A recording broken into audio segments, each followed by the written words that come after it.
El artista colombiano Joaquín Restrepo llega a Red Más TV para hablar más íntimo de su vida y su arte.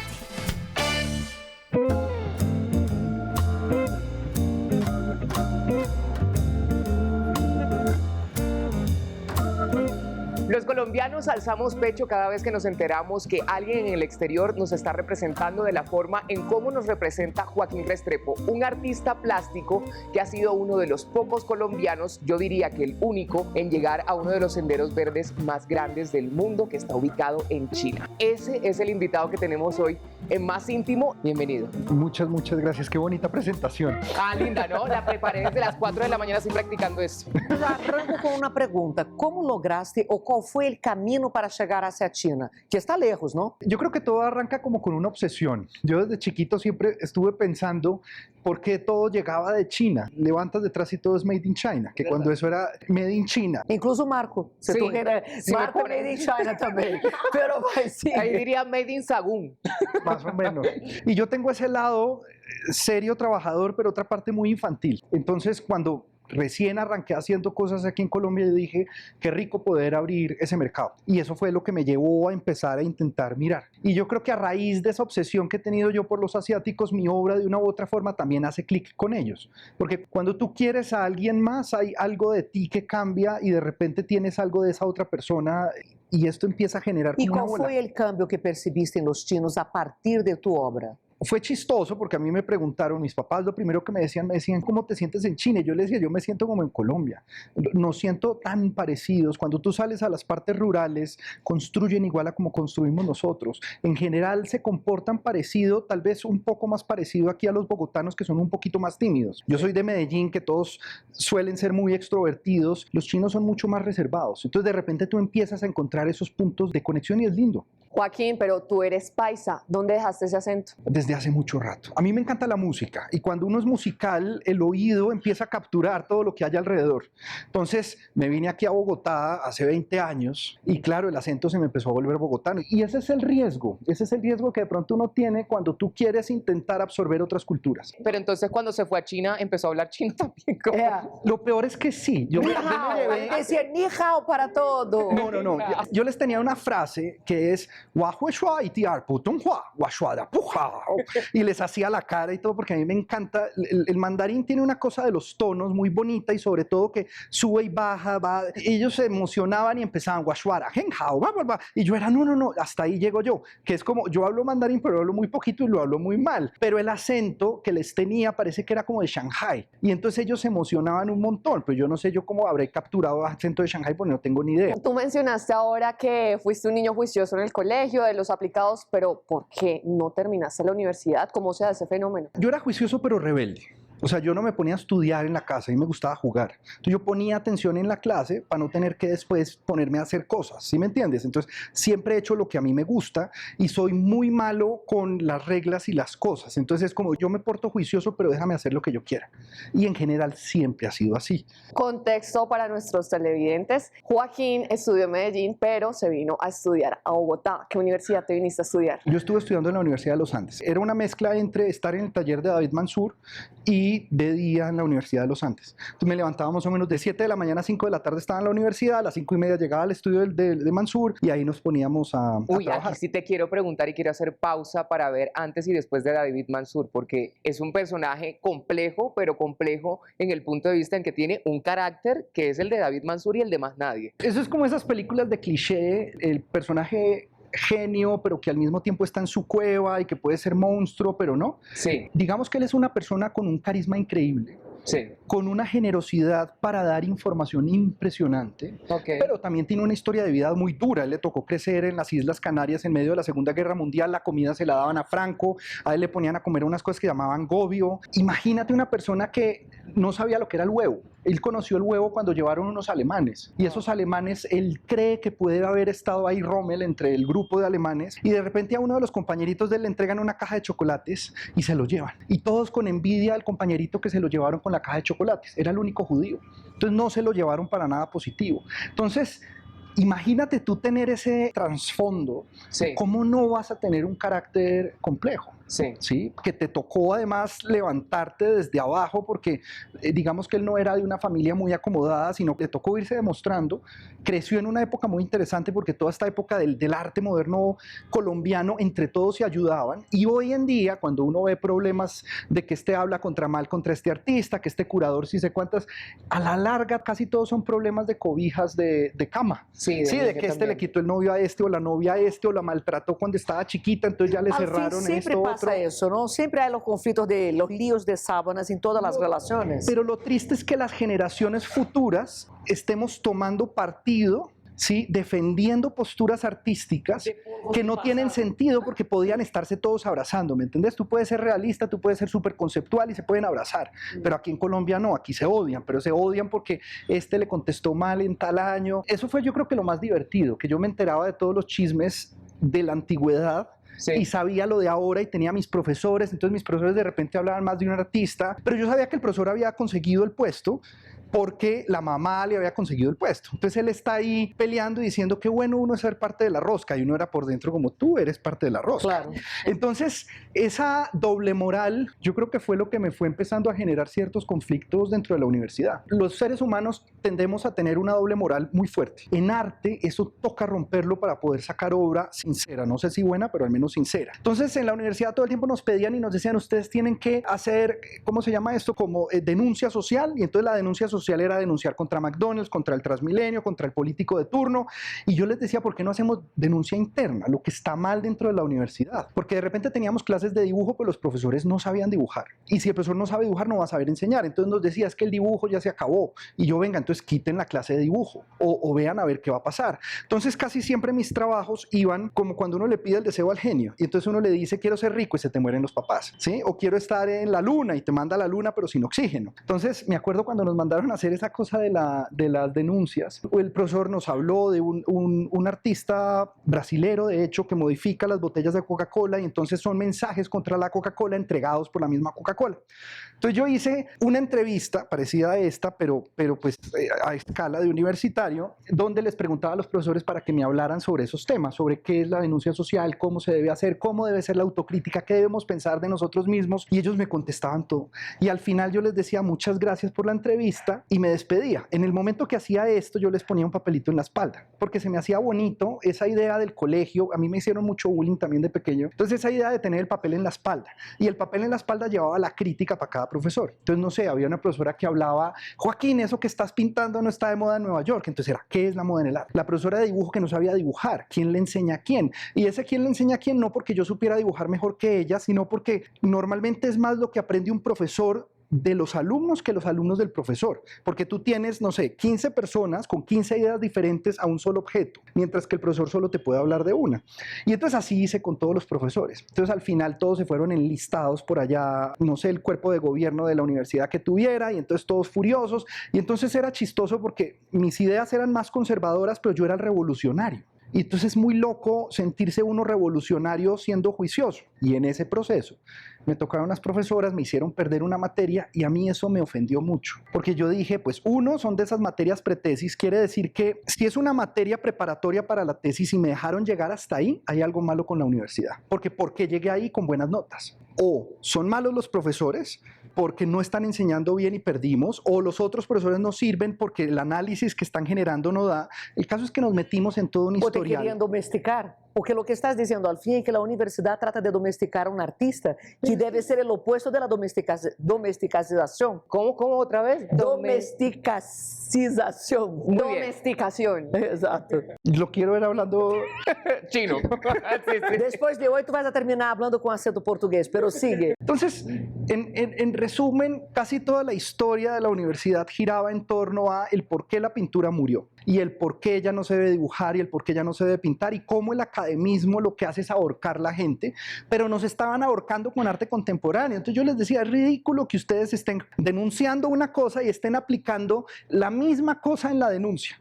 Entonces yo me metí directamente a pelear con la universidad, le dije a mis compañeros, levantémonos y firmemos. Y mis compañeros, como eran todos tan revolucionarios y salían con pancartas y todo a pelear contra el gobierno, muertos del miedo. Y yo, pero a ver, yo no salgo con pancartas y aquí estoy peleando. Y ustedes salen con pancartas, están muertos del miedo, pues me voy yo a pelear. Entonces, de a poquitos fui subiendo en pelea y ya me di cuenta que la burocracia no iba a funcionar. Entonces, llamé a Belisario Betancur y le dije, ayúdeme a que la carta que yo vaya a escribir usted se la pueda entregar al rector. Entonces él me dijo, listo, venga a la casa. Y llego yo con una carta, eran como 6 hojas explicando el por qué todo era injusto. Y yo creí que él me iba a decir, yo te la paso y ya. No, se sentó conmigo 4 horas a corregirme la carta. Joaquín, acaba una tilde, Joaquín, aquí una coma. ¿Cómo utiliza esa palabra? Eso no se usa, eso no es cortés, eso yo no sé qué. El mejor masterclass en cómo escribir una carta. Yo me acuerdo, uno no dice etcétera, uno dice entre otros. Y así, me corrigió todo. Me dijo, una vez me la entregue, si yo la corrijo, la hago pasar. Se me hizo muy lindo de parte de él que dedicara el tiempo y lo hiciera. Se la entrega a un señor Angulo que ya murió hace unos años también y a la semana, a las 2 semanas me manda a decir, este señor, no sea revolucionario, agache la cabeza y repita la materia. Y yo, ok. Y me llega la carta de decanatura. 4 hojas diciendo el por qué yo era lo peor que podía existir, pero una parte que yo había escrito tenía la razón. Y no solamente pasaba yo la materia, sino 15 de mis compañeros. Y entonces yo dije, ¿ahora qué voy a hacer? Porque entonces todos mis compañeros que habían perdido de repente ganaron y todo el mundo se me viene a la universidad y me dice, oiga, ¿usted qué hizo? Y yo no hice nada, pues yo no quería decir. Y entonces yo dije, me eché encima a todos los profesores, me eché encima a todo el mundo, me quedaron odiando porque pasé por encima de toda la gente y pasamos la materia. Es que yo traje hasta mis papás de Medellín para que hablaran con ellas a ver si podíamos, que vieran que las notas estaban mal. No se pudo. O yo sea, dije, era la Universidad de los Andes versus Joaquín Restrepo. y gané, Y pero ganó. perdí. Porque ahí se acaba de decir, cuando uno gana la batalla, pero pierde la guerra. Porque Sí. yo tenía que seguir estudiando ahí. Y yo dije, uy, yo no me voy a aguantar esto. Y entonces me salí y me dediqué a trabajar por fuera. ¿Tú serías profesor en una universidad? A mí me da mucho trabajo pensar en la repetición. Imagínate tú repetir lo mismo todos los días para todos los estudiantes. Me vuelvo loco.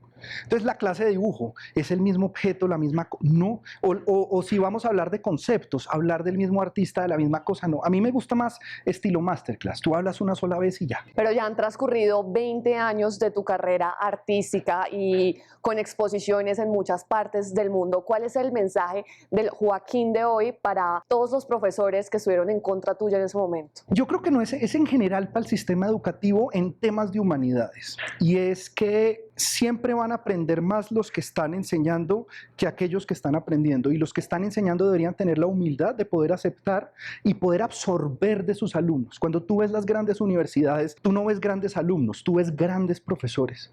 Entonces, de una u otra forma, el sistema está armado como para castrar a las personas. Debería formarse de otra forma, porque tú objetivamente, ¿cómo carajo sabes si esa pieza que la persona está presentándote es buena o es mala? Tú realmente no sabes. ¿O qué necesitas a estudiante para darle 3 cachetadas y que salga la pieza con fuerza? No sé, hablando en el caso de David, cuando uno ve las piezas que él hizo cuando tenía 20 años, tú miras y tú dices, este es Mansur. No lo es, y de repente pasan 10 años y sale semejante maestro que además se ganó la beca Guggenheim con esas obras. Entonces, tú no sabes en qué momento va a haber algo que va a ser el giro. Como universidad deberías mirar cómo encontrar y poder hacer esos giros. Pues le tengo el momento del giro, porque ese giro yo creo que se dio precisamente cuando tú te vas hasta Pekín y en plena embajada te dicen, es que queremos esto en Chengdu, es que queremos esto también en Pekín, queremos esto en, ¿sabes?, en el sendero verde más grande del mundo. Digamos que esos son procesos de crecimiento de carrera, pero no son procesos de maduración de obra. Porque el éxito lo que hace es amplificar, y el dinero lo que hace es amplificar. Sí. Entonces, si tú eres mala persona, te vuelves horrible. Si tú tienes ciertos defectos, esos defectos se vuelven así. Si tú eres mal artista, te vuelves el peor. Y si tú eres buen artista, probablemente antes al revés. Sí. Porque el ego se te puede crecer. Y donde el ego se te crezca, tú dejas de autocriticarte. Y si te dejas de autocriticar, ¿a dónde va? Eso tiene su contraparte. Si uno se critica demasiado, pues uno tampoco se mueve, ¿sí? Uno se autosabotea. Entonces, es un balance el que uno debe intentar encontrar entre poder avanzar en la obra, ser capaz de manejar el éxito o no el éxito, porque también todo puede dar 3 vueltas muy rápido.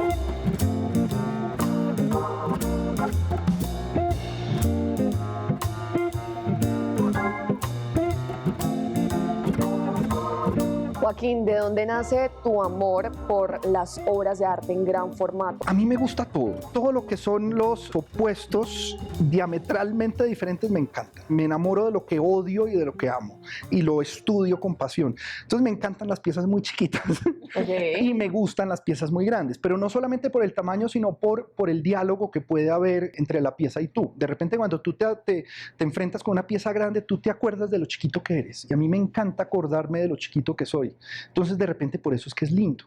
Y cuando tú ves una pieza pequeña, abandonada y olvidada, tú dices, de repente lo más lindo del mundo está en esos lugares que nadie pone atención. Hay un cuento de Agatha Christie que se llama Un Dios Olvidado y es sobre una estatuita que hay en una esquina en un museo que nadie le pone atención y una pareja se conoce en esa estatuita. Eso yo creo que es como ese resumen de vida. ¿Qué tipo de obras tienes en ese pequeño formato? Tengo dibujo, tengo escultura. Ahorita precisamente estoy mirando para poder retomar todo el tema de joyería y poderlo hacer en plata, en pequeño formato. Yo no me cierro a nada, a mí me gusta hacer como una esponja.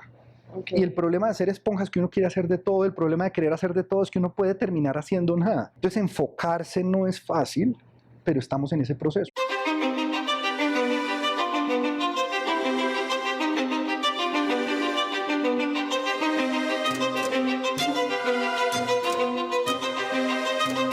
Ahorita tienes una exposición de arte en Medellín. Descríbenos qué fue lo que te inspiró para poner esa exposición allá. Hay 3 exposiciones en Mix. Sí. Una en Guadalajara, en el Exconvento del Carmen, que son una serie de esculturas que de hecho están mirando a una pared, están como castigadas, mirando hacia el este, hacia el alba, como expiando cosas en la mañana. En el Centro Nacional de las Artes hay otro montaje muy grande que es en la Plaza Legorreta, que eso fue hecho precisamente por el arquitecto Ricardo Legorreta y es lindo porque están los estudios Churubusco donde todas las películas de la época dorada del cine mexicano se filmaron y de verdad es un sitio muy interesante. Sí, con mucha Esa energía exposición, además. sí, está dedicada completamente a la soledad. Son una cantidad de esculturas, hay muchas esculturas, sin embargo tú entras ahí y las ves solas. Es esa idea de estar rodeado pero estar solo.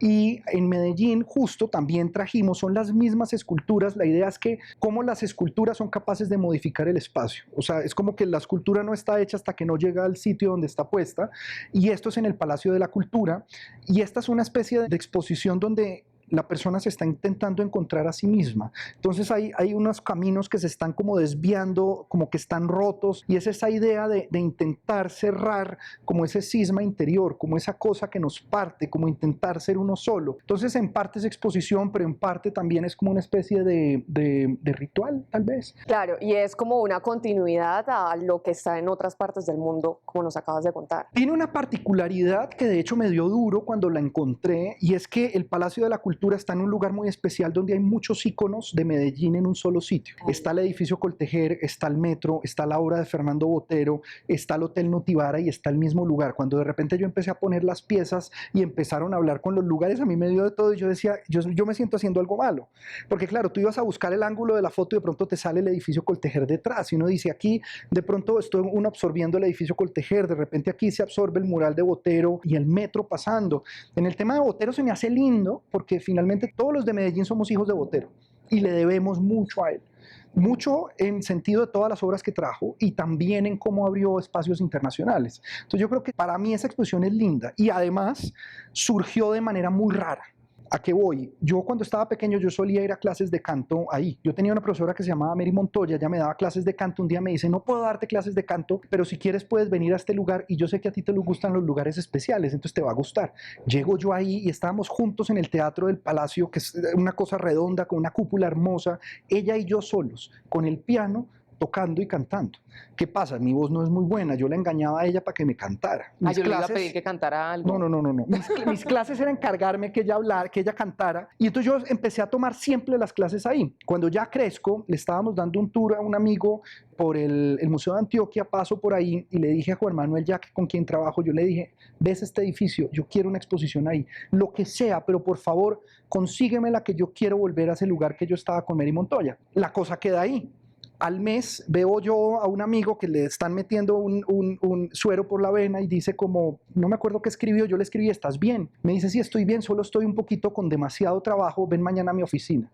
La oficina era el Palacio de la Cultura, es el nuevo director de Cultura de Antioquia y me dice, de pronto quiero que nos pases una propuesta a ver si puedes exponer aquí. Y yo como le explico, yo estuve hace un mes y yo le dije, quiero una exposición ahí, pero es como si el universo escuchara. Y ahí estamos. Y la exposición casi que se la dediqué a intentar encontrar a Mary Montoya y la encontré. Entonces ahorita que volvamos a instalar las esculturas grandotas, Mary, vamos a ver si de pronto organizamos algo con el coro de ella también para que pueda estar. Entonces la idea también es esa idea de cerrar ciclos, ¿me entiendes? No es solamente exponer por exponer, sino cómo creces tú como persona a través de esas exhibiciones. Mira, como gran representante de Medellín, porque tenemos muchos representantes paisas, ¿bailas reggaetón? ¿Perreas? ¿Todo bien? Nada de eso. Aunque sí he hecho proyectos con gente de reggaetón. Y también con bandas, por ejemplo, en España, Sí. como Dorian, por Sí. ejemplo. Entonces, tú dime, ¿qué piensas de estos representantes de Medellín?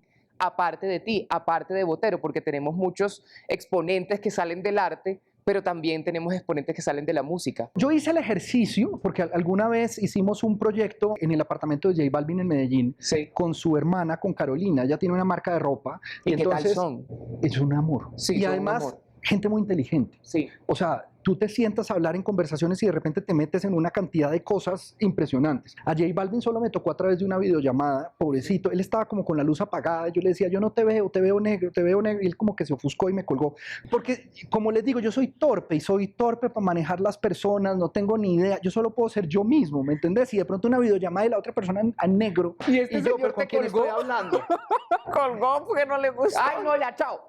Pero fue un amor porque quiso llamar, ¿me entiendes? Como llamar para dar felicitaciones, ojalá todo esté bien. Para mí es incómodo hablar con cierta gente porque yo qué les digo, ¿me entendés? Sí, sí, sí. Bueno, palavras não te faltam em temas. Depende. Não, Porque não te faltam. vos qué les de... Buen conversador sí es. No sí, sé. y ya se le ¿Cómo? salió el paisa. No sé. Entonces, claro, pero terminamos haciendo el proyecto allá y fue genial, porque fueron estas mismas esculturas que estamos llevando a todo lado, al lado de la piscina que él tenía metida dentro de la casa. El edificio es un edificio como brutalista, todo en cemento. Estas niñas son una maravilla, y entonces también tenían unas piezas muy lanzadas de moda, entonces de repente estaban mis esculturas con moda, con reggaetón. A mí eso me encantó, porque es Bueno, como mira. encontrar lo contrario. Yo crecí con música clásica y no por mi familia.